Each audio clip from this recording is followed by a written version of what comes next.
Vidadi Babanlı, üç qardaş, bir qardaş arvadı və bir də zilqara pişik hekayə. Günlərin xoş bir günündə böyük qardaş kiçik qardaşlarına ismarıt göndərdi ki, axşam saat filanda ləngiməyib dədə evinə yığışsınlar. Vacib məsələ var, məsləhət və məşvərət edəcəklər. Qardaşlar kəndin başqa-başqa səmtlərində ev-eşik şenəldib, arvadlarının təkidi ilə ayrı, aralı yaşayırdılar. Üçü də ağır külfət sahibi idi. Ailə qarğaşasından göz açıb hələm-hələm görüşə bilmirdilər. Gün çırtanda evdən çıxıb, qaş qaralanda qayıdırdılar. Onda da ki, ayaqlarını zorla sürüyüb içəri salırdılar. Çörəklərini yeyən kimi də yuxu kirpiklərində sallanırdı. Durub bir yana getməyə, qohum-əqrəba qapısı açmağa ərinirdilər. Bir sözlə qardaşın qardaş evinə yön çevirməməsinə üzürlü səbəblər də, bəhanələr də az deyildi. Amma bu dəfə qərar qəti oldu, yığışmaq və salam. İşdən biraz ertə qayıtdılar, paltarlarını dəyişib, ağızlarına tələm-tələsik çörək aldılar. Ulu kişilər buyurublar ki, qonaqlığa da gərək alaqarın gedəsən. Ona görə ki, getdiyin evdə xörəyi ortaya gec gətirərlər, ya da sənin bəyəndiyin yemək olmaz. Ac qalmağın cəhənnəm, qarnın yaz qurbağası kimi quruldayar, yan yörəndə oturanlardan xəcalət çəkərsən. Ulu kişilərin bu müdrik kəlamı, ağıllı nəsihəti öz yerində. Onlar böyük qardaşın, əziz qağalarının arvadından da lələdağ idilər. İti görər, qurdu görər, onu görmək istəməzdilər. Xəsislikdə, qıyımsızlıqda bu arvadın heç tayı bərabəri tapılmazdı. Gətirib ortaya mərifətli bir yemək qoyacaqdı, ya quruca çayla bağırsaq yudurdacaqdı, bəlli deyildi. Hər nə isə toqqaların altını evdə olub qalandan bərkidib yığışdılar. Təyin olunmuş vaxtda əqrəb-əqrəb üstündə özlərini çatdırdılar dədə mülkünə. Gecikmək, yubanmaq əlbəttə ola bilməzdi. Böyük qardaş həddindən artıq vasfası idi, belə-belə şeyləri özünə böyük hörmətsizlik sayırdı. Bundan da ötəndə küsəyənliyi, dəymə düşərliyi vardı. Qəlbinə toxunan, xətrinə dəyən cüzi bir sözdən dərhal inciyər, acığı tutmuş qohum qardaşını günlərlə dindirib söylətməzdi. Hay-küycül, fışdırım arvadına da elə bu bəs idi. Tezcə göyərib göylə əlləşərdi. Qaxınçlarından, tənə təhnizlərindən baş götürüb kənddən qaçmağın gələrdi.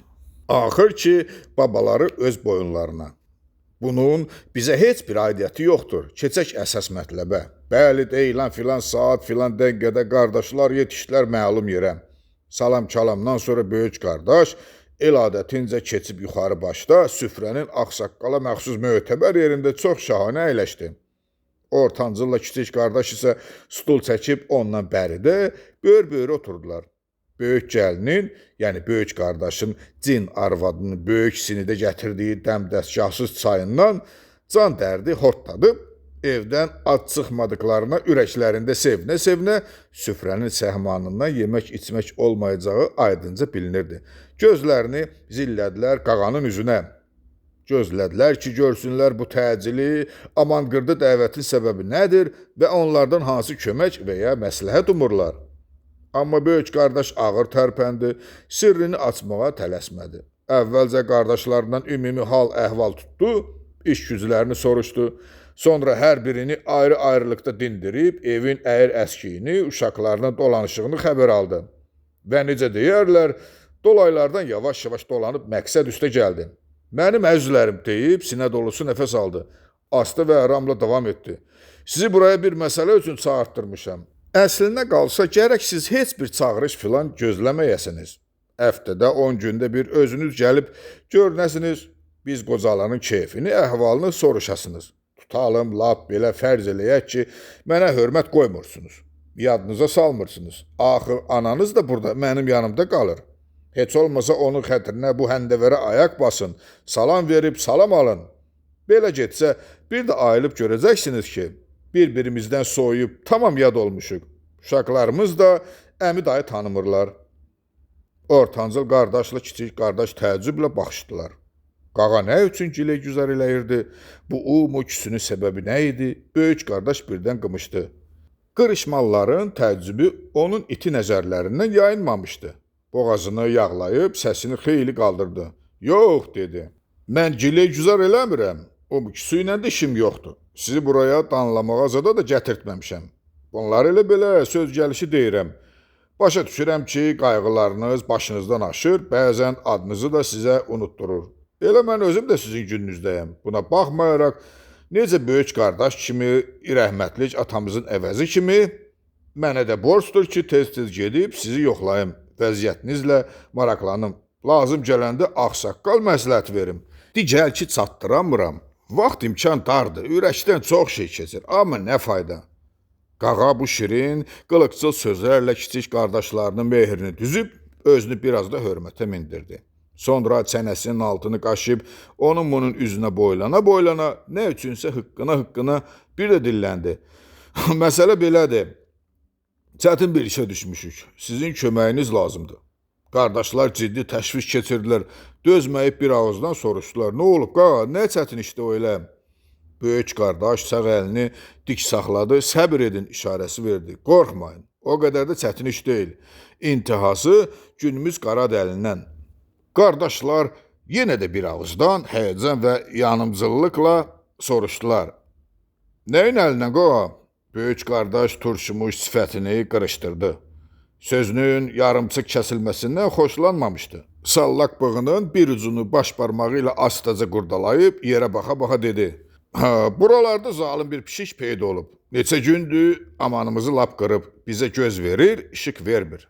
Kiçik qardaşla ortancıl qardaş təzədən baxışdılar, azacıq gülümsədilər və yenə də bir ağızdan soruşdular. Bağışlay qağa, o nə cür pişikdir ki, sizə göz verir, işıq vermir. Böyük qardaş sərtliklə, elə iş də onun nə cürlüyündədir də, dedi. Allahın bəlasıdır, calanıb canımıza. Ortancıl qardaş mülayimcə, sağ ol səni, dedi. Bir pişiyin öhdəsindən gəlməyə nə varmış? Uşaqlara tapşır, daş kəsəklə qovsunlar.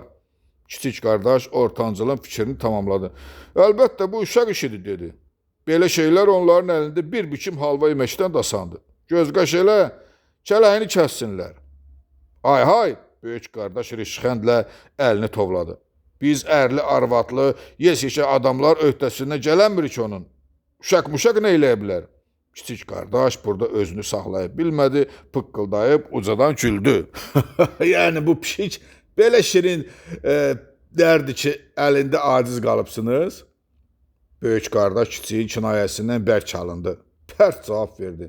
Şirin ər yox, ondan da əzvaydı. Buradan belə sıçrayır, oradan elə. Hər tullananda da 10-12 metrəni qoyur arxadan. Pişiyin bu cürəsini mən hələ görməmişəm. Ortancıl qardaşın da dodağı qaçdı. Ancaq tezcə də özünü toxtatdı. Gülüşünü ört bastır üçün belə cinsində, dedi. Ümumiyyətlə çox cəld heyvandır bu pişiklər. Bayaqdan söhbətə tikan üstə qulaq asan, dillənməyə kiçicik fürsət güdən böyük gəlin də gül ağzını açdı. Pələng cinsi yox, vallah billah, lap pələngin özünün balasıdır. Məni qınamayın, sözümü qəribliyə salmayın. Düzcə deyirəm, əsl pələng balasıdır ki var. Gündüzlər yoxa çəkilir, elə ki şər qarışdı, qaranlıq düşdü, gəlib soğulur kəndə. Heç itlərin də xəbər olmur ondan. Kiçik qardaş ikrahlıqla üz-gözünü qırışdırdı, zəhləsi getdiyi bu arvadın dediklərinə mız qoydu. Tökün olmuşdu pələng. Balası da gəlib soxulaydı kəndə. Kökü çoxdan kəsilib onun buralardan. Az qalıb adı qırmızı kitaba düşsün. Böyük gəlin yırğandı. Sözünü göyərtdi. Vay, başın haqqı, doğru deyirəm. Oğlum Tanrı qolunun ölmüşünü görüm, altdan üstdən danışmıram. Nəyə desəniz, and içərəm ki, o pişik deyil. Pişik zat görməmişik bəyəm. Pələng balası da olmasa bəbirdir, nədir, bax ondandır. Elə şütüyür, elə şığıyır ki, lap matın qutu quruyur. Kiçik qardaş hövsələdən çıxdı. Onun bu qadınla ulduzu heç əvvəldən barışmırdı. Sözü boğazından ötmürdü. Odur ki, onu bir də atmazaladı. Elə söz danışırsan, ay yencə, bişmiş toyuğun da gülməyə gəlir. Bəbir pələngdən də nadir heyvandır. Bizim tərəflərdə onun heç izi tozu da yoxdur. Arvad tutuldu, qızarıb bozardı, ancaq inadına dönmədi. Onda o çölləmədə, yalda yamaçda gəzənin adı nədir? Yazı pişik deyirsiz, çöl pişik deyirsiz, hökmən odur. Gözləri fanar təkin alışıb yanır. Elə qorxunç səslə çıxarır ki, durduğu yerdə adamın canına üşütmə çökür. Kiçik qardaş üzünü yana çevirdi, çiyini üstündən deyindi. Elə gülünc danışır ha. Yazı pişik buralarda heç dədə babadan da olmayıb. Adını eşidib üzünü görməmişik. Qağa arvadına qahmar çıxdı. Kiçik qardaşını bozardı. Bər bax hə, sən niyə hər şeyə bir qulp qoyub özündən böyüklə dilləşirsən? Deyilənə niyə inanmırsan? Bizi ələ salırsan nədir? Ələ salmaq niyə qağa? Kiçik qardaş yavaşıdı. Səsini alçaq tabana endirdi. Həddəm nədir elə fikrə düşüm. İntihası ağlım kəsmir ki. Ağlın nəyə kəsmir sənin? Ağlım ona kəsmir ki, yengəm deyən o yırtıcı heyvanlar gəlib kəndə girə bilsin. Biz demirik ki, hökmən pələngdir, o bəbirdir, yaxud çöl pişiyidir. Başımıza gətirdiyi oyundan danışırıq. Araya bir neçə anlıq sükut çökdü, qəribə gərginlik yaranmışdı. Böyük qardaş öz böyüklüyünü yenə göstərdi. Birdən yumşalıb, dili şirinlik elədi. Sizi qınamıram. Şübhələnməyə tam haqqınız var. Bunu hər kimə söyləsən inanmaz. Amma ikinizin də əziz canı üçün təmiz söhbətdir. Bizi bezikdirib, cücə beçəyə qənim kəsilib. Onları yeyir yoxsa? Ortancıl qardaş mübahisəni kəsmək üçün ciddi maraqlandı.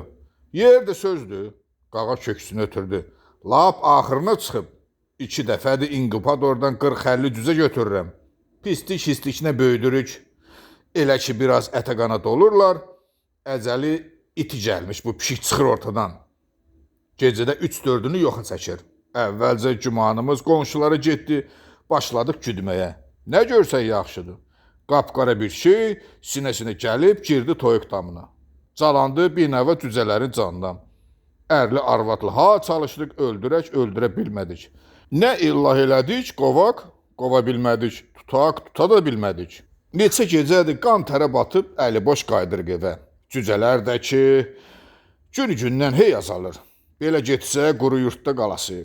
Arvadı ərindən betər yazıqlandı. Vallah billah vəziyyətimiz ağırdı. Qahır, quhurluqdur. Özünüz görürsünüz ki, ət yağ qəhətə çəkilib. Soyuqlar düşəndən sonra heç nə tapılmayacaq. Yavanlıqsız qalacaq. Deyirdik, böyüdərik bu cüzələri, qışlı uşaqlara şorbadan zaddan pişirib bir təhərlə yaza çıxarıq. Bu da ki belə. Əgər qapımızda faraş xoruz beçə yaxud tükü durulmuş fərəzad olsaydı, indi sizi də quruca çayla qarşılamazdıq. Kiçik qardaş ağız burun nə idi? Ürəyində yalançının atasına lənət dedi. Səndən qışın cırt ortasında bir barmaq buz da almaq olmaz. Böyük qardaş arvadının qonaqpərvərliyinə şadlandı. Bənədir deyib qürrə əlavə etdi. Onlardan 3-4-ünü başını bayaqdan üzərdik. Dadlı duzlu xörək hazırlardıq. 3 qardaş qabaq qənşər oturub ağız ləzzəti ilə yeyərdik. Çoxdandır bir süfrədə çörək kəsmirik. Hamımıza nuş olardı. Yox olsun yoxsulluğum. Kiçik qardaşın bir gözləri civildədi, irişib qırışdı. Hazırlaşdı ki, varınız başınızdan aşanda da sizdən bu səxavəti görməmişik desin. Ortancıl qardaş stolun altından onun dizini basıb aranı qatdı. Məsələ aydındır qağa. De görək bizdə nə kömək lazımdır? Kömək budur ki, qağa udqundu. Mətləbi yenə də birbaşa açıb deyə bilmədi. Gəlin birlikdə fikirləşək, görək nə qərara gəlirik. Kiçik qardaş qımışa hökm verdi. Qərarımız belədir. Öldürülsün vəssalam. Ziyankar bizim aramızda yaşamamalıdır. Sən yenə məsxərəyə başladın. Böyük qardaş dilxorçuluqla başını buladı. Dönüb o biri otaqdan boylanan anasına baxdı. Məzəmmətli nəzərlərlə ona bildirdi ki, bu ərkəsöyün oğlunu gəl, özün başa sal. Uşaqlıqda ona çox üz veribsən, böyük kiçik saymır. Qoca ana bu baxışlardakı mənanı şübhəsiz ki anladı, lakin məhəl qoymadı. Onun fikri bu dəqiqələrdə ayrı şeydə idi. Bir atadan, bir anadan törəmiş dost doğma bu qardaşlar xasiyyətcə necə də fərqlənirdilər. Azmaz oxşarlıqları vardısa, o da yalnız zahiri oxşarlıq idi. Ana xəfif gülümsədi. O öz ciyar paralarındakı bu fərqi bəlkə də elə indi bu anlardaca duymuşdu. Araya yenə sükut çökdü. Böyük gəlin fürsəti ötürməyib göyrə elan elədi. Mütləq öldürülməlidir. Sağ qalsa yaxamız heç vaxt qurtarmaz o murdardan. Ortancıl qardaş təbiətinə uyğun mülayimliklə mən belə fikirləşirəm ki, öldürmək lazım deyil, dedi. Pişiyin qarğışı pis olur. Adamı tez tutur. Yaxşısı budur ki, möhkəmcə qorxuzaq onu, cüzələrdən əl çəksin. Böyük qardaş qızışdı, kükrədi. Gözlə əl çəkər. Sən deyə mümkün olsaydı bunu sizsiz də eləyərdik. Heç kimə zəhmət verməzdik. Yox, görürəm, ciddi bir işi siz zarafata salıbsınız. Belə olmaz. Ortancıl qardaş bu dəfə də mülayimliklə zarafata salmırıq qağa, dedi. Burada elə çətin bir şey yoxdur. Dəyənək götürüb kəsərik hərəmiz bir çıxış yolunun ağzını. Yengəm də dayanar ortada. Əlinə uzun çubuq alıb qovar onu bizim üstümüzə. Biz də onu ara kəsmə eləyib yaxşıca kötəklərik. Lap yorub illacdan kəsəndən sonra da başına torba keçirib aparıb ilim-ilim itirərik. Böyük gəlini birdən titrəmə tutdu, bərk-bərk uçundu. Yox, başına dönüm, qurban olum, məni qatma o işə. Xatasını xali elə onu məndən. Qovduğum olub, atılar üstümə cırnaqları ilə üz gözümü didib tökər qorxuram. Kiçik qardaş nəysə fikirləşib gözlərindən biz-biz güldü. O işi mən öhdəmə götürürəm, deyib ortancıl qardaşına himcim elədi. Qovmaq mənim boynuma. Qoy qağamla yengəm qapı tərəfdə dayansınlar, hərəsi bir küncdə. Yeri gələndə də bir-birinə kömək eləsinlər. Sən də ki, kəs pəncərənin qabağını. Vəssalam, şut tamam. Təklif hamının ağlına batdı, razılaşdılar. Qağa ilə ortancıl qardaş həyətdəki odun tığının içindən samballı bir dəyənək seçib götürdülər. Kiçik qardaş isə toyuq damının böyründəki balaca quzu küzündən uzun ulğun çubuğu sıyırıb çıxartdı.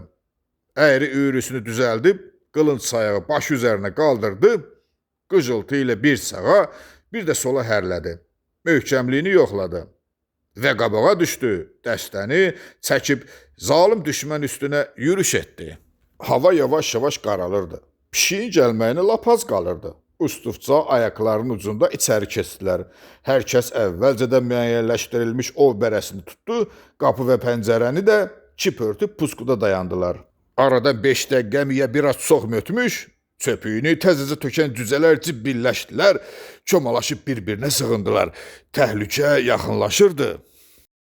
Gəlir! Böyük gəlin cüzələrin cibbiltisinə uyğun cilti ilə xəbərdarlıq elədi. Onun böyründə şiş udmuş kimi özünü qurutmuş əri bu xəbəri təsdiqlədi. Hə, gəlir, hazır olun. Sss! Hamı nəfəsini içinə çəkdi. Kiçik pəncərənin sınıq şüşəli gözünə hardansa zilqara bir pişik sırayıb qondu. Boynunu uzadıb içəriyə boylandı, sapsarı, yassar gözləri bir cüt fənər kimi par-par parıldayıb qapı ağzındakı ərlə arvadın ürəyinə üşütmə saldı. Sonra balaca fənərlər damın künc bucağını dolaşdı. Vəhərlənib cibbildisi çoxalmış düzələrə doğru tuşlandı. Bədəni yay kimi dartıldı, gərildi. Qabaq ayaqlarını pəncərə sürahisindən üzüb, düzələrin üstünə tullanda böyük gəlin cin səsi ilə cır-cır çığırdı. Qoymayın, evimizi yıxacaq, düzələri bu dəqiqə şil-küt eləyəcək. Qulaq deşən, əsəb qızıqladan, bu zəhrə tökən cicikdən pişik də çoruxdu. Nə irəli atıla bildi, nə də geri çəkilməyə macal tapdı. Ortancıl qardaşın dəyənəyi onu havada yaxalayıb yerə saldı. Ancaq pişik quyruğunu ələ vermədi. Döşəmədə bir dəfə yumalanıb cəld ayaq üstə qalıqdı. Vəhşi miyoltularla yenə pəncərəyə, oradan da orta dirəyə sıçradı. Buradakı dərin ovuğun içinə qısıldı. Qorxudan irilənmiş fənərlər soyuq-soyuq işıldadı. Fürsət kiçik qardaşı çatdı, çubuğunu yelləyib, pişik məzəli-məzəli yanıdı. Aha, lap yaxşı yerdə keçibsən əlimə. İndi lələşin verər vayına. Uzun, ulğun çubuğu dirəyin yan yörəsinə dəyib, şartıldadı. Pişik quyruğunu qısıb büzüşdü. Gah ilan kimi fısıldadı, gah da tükürpədici miyoltularla haray-həşir saldı. Canını bununla da qurtara bilməyəcəyini görüb, ovuğu tərk elədi. Ora-bura vurnuxdu. Başını salmadığı boş dəlik deşik qoymadı. Lakin ulğun çubuğundan xilas olmadı ki, olmadı. Bir yandan da ərlə arvadın qara qışqırıqları amanını lap qırdı. Əbərk vur, tez-tez vur. Təpəsini ilişdir, bir yolluk olsun. Öldür, canınız qurtarsın. Pişik pırsıqdı. Caynaqlarını şişələdib, belini qabartdı, bayaqçı fısıltı və miyoltularla qapı pəncərə səmtinə cümdü, sivişib aradan çıxmağa yol axtardı. Kiçik qardaşa da elə bu lazım idi. Çünki pişik hər dəfə qapı səmtinə hərlənəndə böyük gəlin ətindən ət kəsirlərmiş kimi cır-cır çığırır, yürüb ərinin arxasında gizlənirdi. Belə hallarda onun əri də gülünc-gülünc vəziyyətlərə düşürdü. Bilmirdi pişiyi tutmağa cəhd göstərsin ya arvadını ondan qorusun. Kiçik qardaş isə bundan əməllicə kef çəkirdi. Ortancıl qardaşına biz-biz göz basıb, için-için uğunub gedirdi. Döyüş bir saatdan çox sürdü, içərini toz dumanı bürüdü. Nəfəs almaq çətinləşdi. Əl saxladılar. Qapını xeyli araladılar ki, təmiz hava gəlsin, toz yatsın. Özləri də biraz dincəlsinlər. Elə həmin anda da gözlənilməz bir hadisə baş verdi. Bərk acışmış pişik təsadüfənmi, ya çığırtıları onun da zəhrəsini tökdüyündenmi, nədənsə böyük gəlini qaraladı, qəfildən üstünə atılıb, iti zırmaqlarını sinəsinə sancdı, boyun boğazını didişdirdi. Arvadının harayına yetişən kişini də boş buraxmadı. Onun da sifətini 2-3 yerdən şırımladı və bir göz qırpımında da tullanıb qapının aralı yerindən bayıra şığdı. Böyük gəlinin ürəyi dərhal keçdi. Gördüyü dəhşətdən qağanın da əl-ayağı güməşdi. Qardaşlarına sarı dönüb, yazıq, nə gününüzə dayanıb mat-mat boylanırsınız, arvad əldən gedir qoymayın, dedi. Qağanı, yalvarışı, yazıq hallığı, kənardan onlara mat və məəttəl baxan qardaşları hərəkətə gətirdi. Cəld yürüşdülər. Arvadı quzaqlarına götürüb tələsik evə gətirdilər. Analarını və dədələrini qana qəltan görən körpələr hönkürüşdülər. Böyüklər çırpındılar, vaysındılar. Bu ağlaşma, şivənə, qonum-qonşular tökülüşüb gəldilər, yaralılara təcili dava dərman elədilər. Ortancıl qardaşla kiçik qardaş daha burada dayanmadılar. Suları süzülə-süzülə evlərinə yollandılar. Amma kiçik qardaşın biz-biz qıyılmış gözlərində təzərişxən təbəssümü gizlənmişdi. Dodaqları da hərdən sirli-sirli səyriyirdi.